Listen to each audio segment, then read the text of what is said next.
I'm Scott Holt, and I'm the Digital Media Instructor at SCHS. Doing broadcasts and working on projects in this class can be very exciting and also more challenging than people may know. Every day we come to class and work on our projects to make sure we hit our deadlines on time. We also have to make sure we get our stories absolutely right. News reports can be made in many different ways, and my classes have been working on ways that they think work best for them. You may see some changes as the year progresses in the way the news and stories are presented to you. My advanced classes will be the ones bringing you all of your broadcasts and also the stories, commercials, PSAs, and other content you'll be seeing on Channel 12 during the first part of this year. My intro classes are learning all about these things and will be adding content in the near future. When we do our broadcasts, there are a team of students that work together to make that happen. Many things go on behind the scenes that you never see, but without that work, things like this could not be done. My students have come to class every day since the beginning of school and have worked hard to get the content we need ready for our first Beaver Backtrack that you'll be watching shortly. People from the community have given us some suggestions on what they would like to see on BBN TV 12, and we will do our best to try and use some of those ideas to make our broadcasts and programs even more enjoyable than they were last year.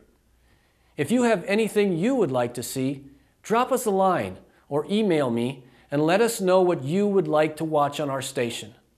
My email is sholt@usd466.com. I hope you'll enjoy our broadcasts and projects that our students have done, and if you do like what you see, let us know. We appreciate those comments. Now, let's go to our studio for the first Beaver Backtrack on BBN TV 12. Welcome back, Scott City. I'm Kiana Yeager. And I'm Katie Novak. This is the second year of the Beaver Broadcasting Network, and this is our first monthly broadcast. This year's broadcast will be a little different than what you saw last year. We will be doing a monthly broadcast called the Beaver Backtrack, and it will consist of events that happened over that month along with student projects. We do not have as much content this month as we would like, but we promise next month that we will be up and running at full swing. We have several PSAs, coverage over the local fire that happened this past month, and much more. This is the Beaver Broadcasting Network. I'm sitting here with Alan Thornburg, and would you like to tell me a little bit about yourself? I teach intro class. We go through different modules, the drafting, basic wood safety, and now we've incorporated how to use a laser and CNC technology. Tell me some more about the technology you have here. Okay, well, the technology, we've got the top-of-the-line CAD software.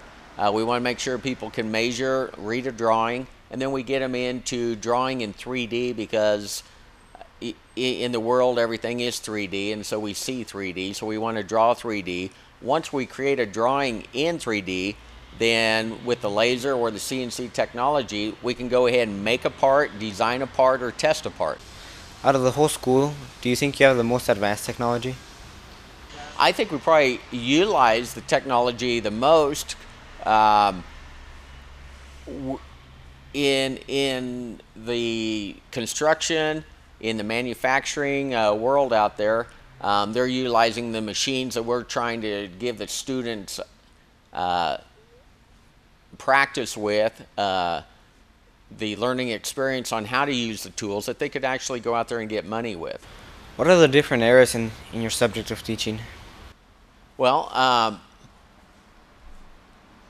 I can teach the woodworking, the carpentry, I can also, the drafting, I can also teach the automotive, and I am licensed for welding. What's your favorite class to teach? Probably the carpentry or the cabinetry. Is that what you're best at? The woodworking I'm pretty good at. I also have a master's in computers, so I like the technology side of it. Alright, and to wrap it up, what would you like to tell the public about your class? We're trying to enhance, this summer we did a little booth at the fair so people would kind of know what we're doing, and it's one of those things that people that might have an interest in engineering, CAD, construction, where they can make money. then this is a good hands-on class for them. Alrighty, thank you, Mr. Thornburg. Thanks, Batman.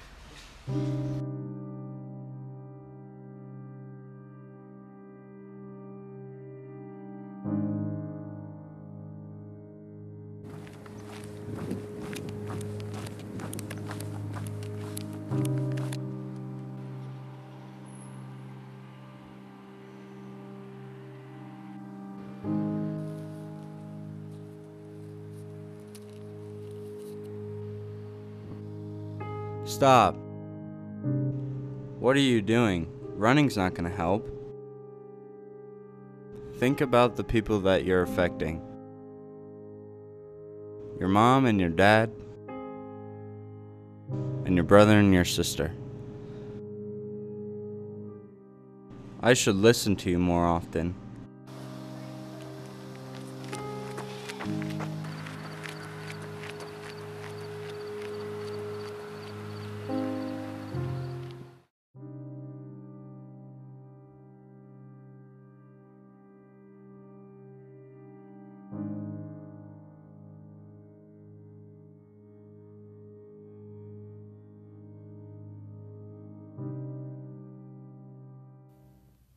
And now let's go to Zyra and Clarissa in Studio B, who will be covering the local fire that occurred over this past month.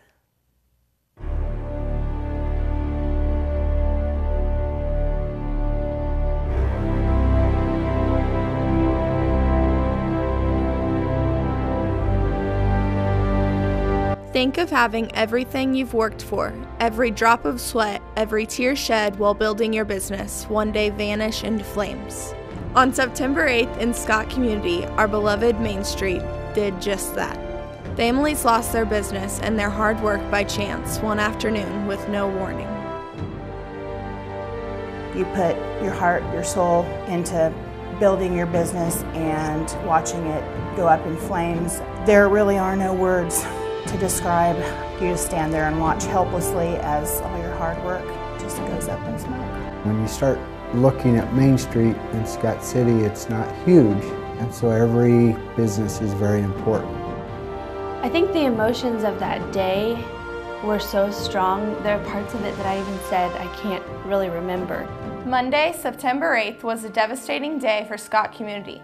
Early afternoon, a historic building currently occupied by Craig and Marcia Brown went up in flames. Surrounding stores including Bling, owned by Mark and Nicole Campos, and Bruce's Carpet and Tile, owned by Gail Lewis, suffered from smoke and water damage.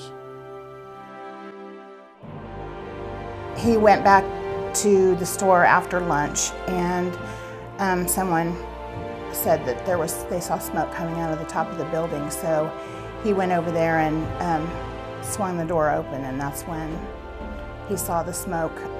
I showed up maybe 15 or 20 minutes later after I got the message that the building was on fire. We stayed down at the site all day. They were having trouble getting the fire put out, and were worried that it was going to spread to the buildings next door and possibly down the block. So the firefighters worked really hard. We stayed down there all day. It was just hard to walk away from it. I mean, it was gut-wrenching to watch it happen, but we felt like we couldn't leave. Felt like it was something that we needed to stay in and be a part of, as negative as it was. Trying to find a building right now, maybe reopened, but everything's kind of still up in the air. It's going to take a little bit to get everything all lined out. We had insurance on our contents and stuff. The building wasn't ours, but we are kind of talking. We still have, things are up in the air with insurance. We have to make sure that everything is covered there. We have to find a building if we're going to reopen, and those are hard to come by in Scott City. When we first decided we were going to open a business, we moved into a small building knowing that we were going to outgrow it soon. So then when the building on Main Street came available, we were so happy because we had looked so hard for a building that was big enough for our needs, and now that's kind of the obstacle that we're facing here. So hopefully something will come available. Our faith is what's keeping us together, and we know that God has a plan for us. We don't know what it is right now, but we just have to be patient and watch for his signs, and we'll know what the next step is for us to take. We've lived here for 16 years. We're a part of the community, and we feel like everybody has just been so supportive. We've had phone calls, emails, text messages, cards, just people stopping us in the stores to tell us how sorry they are that this happened to us and that they want us to rebuild and come back, and we're hoping that if we find a building that we can do just that. We just want to say thank you to everybody, from the firefighters that worked so hard. We know that that was a really hard thing. We want to say thank you to the fire departments in the surrounding towns.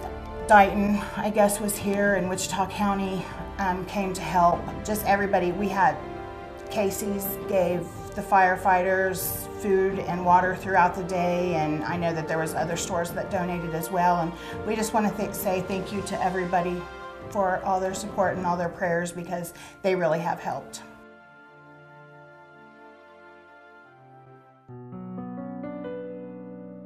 We jumped in the car one of the only Mondays of the year we weren't there, and drove down there right away and watched. Yeah, I was in Manhattan picking stuff up, all the spring and summer stuff from the stores from Manhattan, Slime and Hay, so I was about 5 hours away, so nothing I could do. I was on my own. I had some good friends with me. We rented a building for now that we're trying to replace merchandise. We're not planning on selling any of the damaged merchandise, of course. It really depends on the state, how our building holds up, and if we're able to go back in there.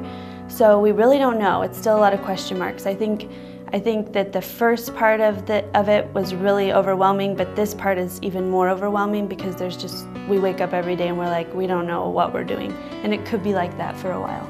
Yeah, we just got to wait on insurance to do the things they need to do. They're waiting on fire marshal reports, waiting for the demolition of the building next to us to kind of see what is going to happen with our building structurally wise. So it's just a waiting game right now, and it's been difficult because we want to move forward, we want to get going, but then again, we really can't. I know it was a huge tragedy for us, Browns and Lewises, but it was also a tragedy for the community because it's everyone's main street. And we've just been blown away by the support and love that we felt from everyone, from cards and cookies and calls, and we're still getting things. And so it's just made things more bearable because we know we're not alone. Yeah, it really speaks volume for the small community that we live in. People that we don't even know, hardly know, have just rallied behind all of us with everything that's gone on. Firefighters, it's taken time out of their lives to do the job that they, wanted to do, and, put their lives on the line a little bit, and being away from their family, just dealing with all that for as long as they did. It's just a testament to how great of a community we live in.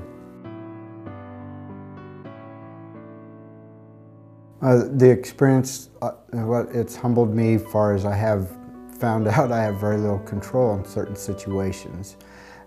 One thing I have learned about this experience, though, is I thought through the devastation that it has done on Main Street, and to have a viable community, we need a thriving, good Main Street. And when I look at the 3 businesses that were affected, a little more than others, there's a little more than 3, but you look at the employees, you look at the trickle-down effect, that's a pretty big hit if those businesses aren't able to come back. And that's, as far as the experience, I've never looked at the Main Street as how important it is, because we've been a part of it for so long. I've just kind of taken it for granted at times. The experience that I would want to share is getting the people out that has came out to help us makes us understand that we are viable and we are important. Well, you have to be persistent and you have to keep going. And everyone that works for me, everyone that's involved in my business has stood back up, and they've stood with me.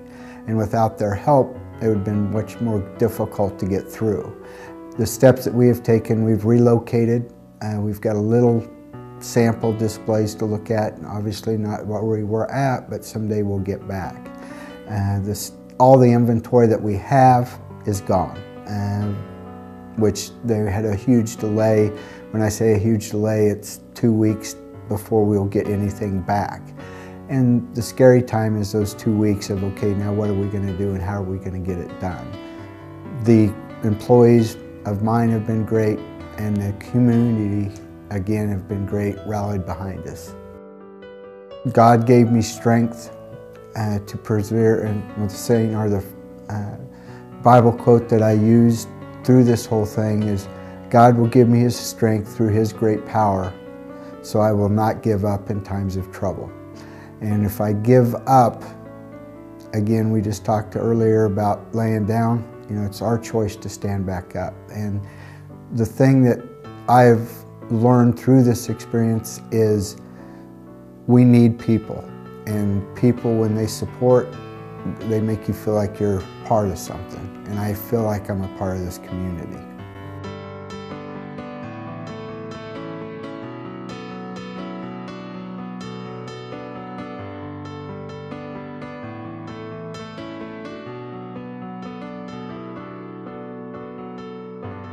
In life, when things knock you down, you have a choice of laying down or getting back up.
Karate lessons.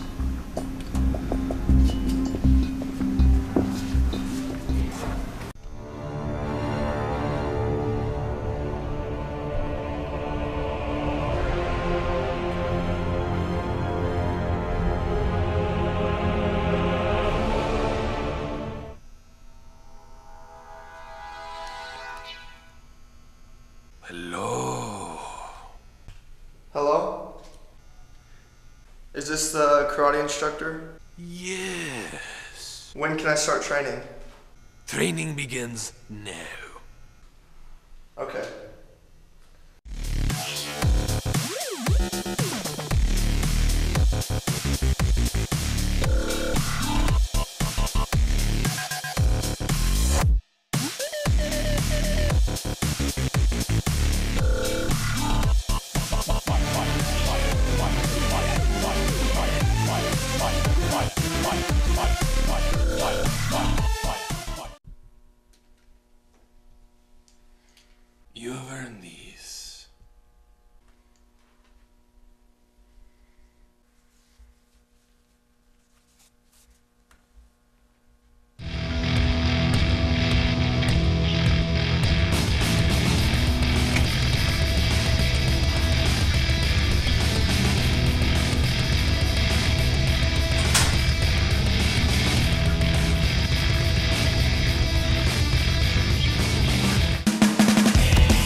Now over to Cassie and Hayden to their interview with Mrs. Delzite, the new math teacher. Today we have Miss Delzite here to get to know a little bit about her.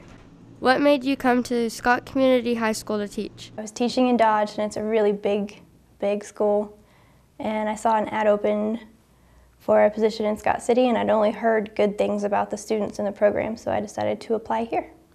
How long have you been in the teaching career? This is my 3rd year teaching. I teach the Algebra 1, Algebra 2, and Finance Algebra classes. I'll keep trying on the notes when they actually go and watch.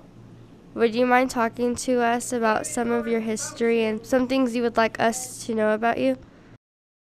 My history, I taught for 2 years in Dodge City at the middle school. I had a lot of fun. The middle school kids are a little bit crazier than you guys are, but it's just a really big school, and I wasn't very happy there. So. I like the older kids because I can actually have a conversation with you, and you can do cool stuff like this. I don't have to make sure you have a buddy or hold hands walking down the hallway. Today we're going to go over functions. You guys are not going to like it. Next, we will go to Miguel with cross country. The team competed in a field of teams that included runners from Goodland, Tribune, Lakin, Syracuse, Leota, Dighton, Ness City, Sharon Springs, and Stanton County. It was a chilly morning and conditions were right for fast times. In the girls' 4-kilometer race, the Lady Beavers were led by freshman Michaela Stevens, who finished 3rd overall, followed by Kylie Trout in 9th, Jade Wren in 10th, Trella Davis in 11th, Macy Davis in 19th, and Olivia Prieto in 22nd. In the boys' 5-kilometer race, the Beavers were led by junior Irvin Lozano,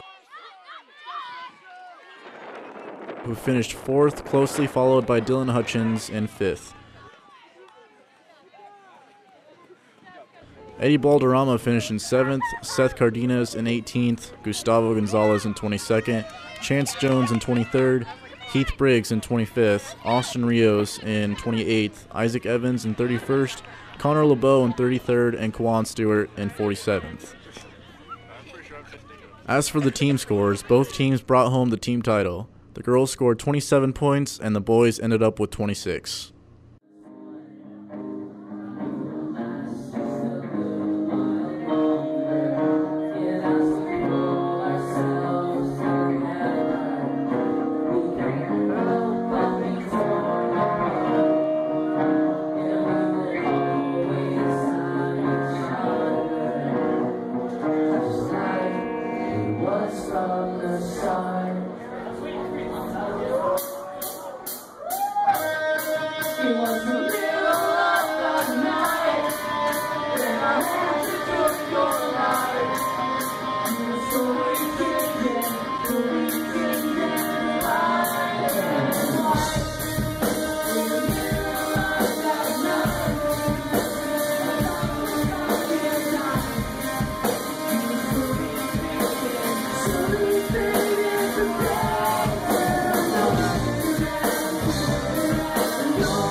All right, now let's go to our first annual East versus West Bowl with Mr. K, Special K, Scary K, and Jim T-Bone. Hi, everybody. I'm Mr. K, Special K, Scary K, alongside Jim T-Bone. And welcome to Scott City's first annual Fall Sports Showdown. We're here to watch some of the best athletes from the volleyball and football squads in the school showcase their skills. Now, there really are some special characters on the team this year, aren't there, T-Bone? Yes, Mr. K, Special K. There are a number of special individuals out there, not just their names being special, but they're also quite special themselves. All right, we're going to see the players today. We're going to have them announce themselves. It'll be exciting. Enjoy that part of the show program here.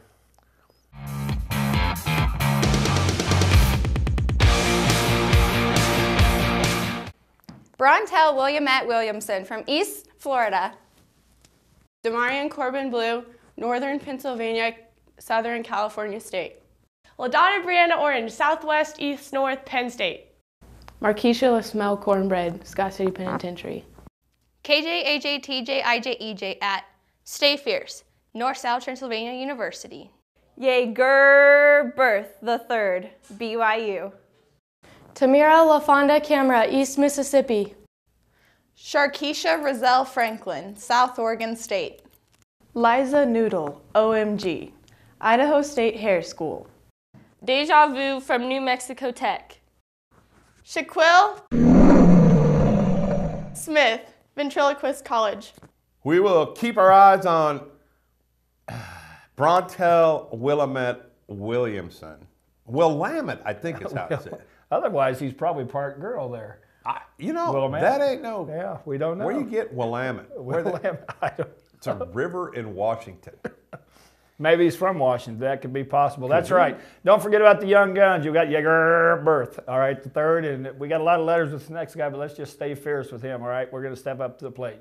Right back at you. Stay fierce. Now, let's meet the football squad.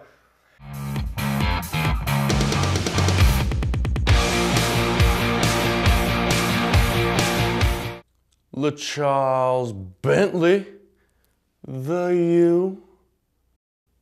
Shatheed Juxon, South Chirac University. Surf's up, bros. Bon Kui Robinson III, Baton Rouge, JUCO. Mufasa Deshaun Jaquil Washington, University of Oregon. LeBron Webster Winfrey, Roll Tide. Tyrone D'Angelo, Fort Hays State University. Go Tigers. DeBrickashaw Ferguson, Florida State University. Barkevius Mingo, Michigan State University. USA Freedom College. Hingle McCringleberry, Penn State University.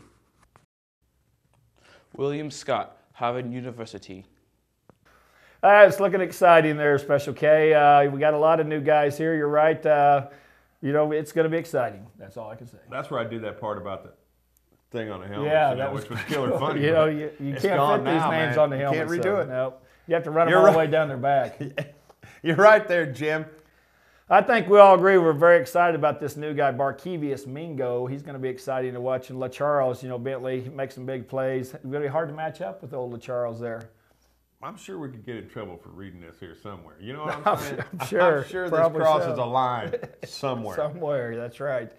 All right, Mr. K, let's get to the game. Let's do that. Let's see some football. Football. And volleyball. Don't forget volleyball. And volleyball. Yeah. I'm good with both. Yeah. I wish they'd tackle more people in volleyball. That'd be more exciting. I'm kind of excited for the game this weekend. Football? Friday night. Volleyball. Yeah, that's going to be a big game. That could be a good game. I hope we spike it on their head. Oh, that's the wrong sport. I got confused again. How good is that guy from Holcomb? Is he that good? Who?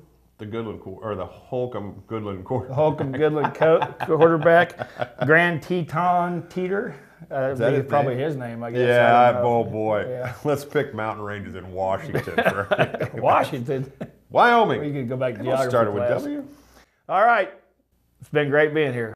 Today's sport report will be covering all your most recent events from Ladies Beavers tennis, cross country, volleyball, and football. First off, we have Lady Beavers tennis, who traveled to Garden City, where they were divided into a blue and white team. The blue team took second overall, while the white team took seventh. The blue team athletes were Chris Lappel, Emma Price playing singles. Bree Schmoll and Emily Buxtons were playing doubles, alongside Christina and Melanie Tilton. The white team had Jenny Irvin playing singles, and Alma Martinez, Jimena Ayala, Addie Price, and Carly Logan playing doubles. Next sport we have will be varsity cross country, who traveled to Stanton County Invitational, where the girls took second place as a team, with Michaela Stephen placing second, Trella Davis 8th, Jade Wren 14th, Kylie Trout 19th, Macy Davis 30th, and Olivia Prieto 31st. The boys were third as a team, with Irvin Lozano placing 11th, Dylan Hutchins was 14th, Eddie Balderrama was 22nd, Miguel Chavez was 33rd, Connor LeBeau was 43rd, and Seth Cardenas was 44th. The volleyball team recently traveled to La Crosse High School. Though the girls fell to the Leopards, it was a hard-fought game for both teams. Our final sport of the day is football, where the Scott City Beavers took on Holcomb Longhorns for homecoming. The Beavers pulled away with a nice 49-6 win. And finally, that brings us to our athletes of the week. The girl athlete of the week is Michaela Stevens for placing second at the Stanton County Invitational and running a time of 15:57, which, if you're wondering, is a 6:25-mile split and is way faster than I can run. Probably the whole football team other than Brett Meyer. Our male athlete of the week was Sloan Baker for having a huge game against Holcomb, where he came up with 2 interceptions. He recovers, throws, and that time it is intercepted by Sloan Baker. Baker cuts inside, coming to the near side of the field, finding room to run, getting great blocks.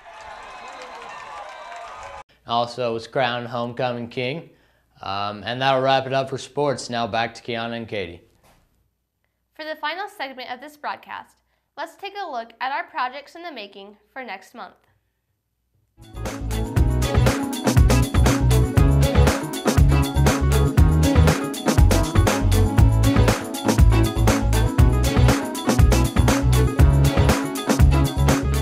Taking notes, using different colors, answering questions. I think discussions have increased in the classrooms because students are a lot more engaged. It's a lot easier to take notes on an iPad when you can see exactly what the teacher's doing than on just a piece of notebook paper with a pencil.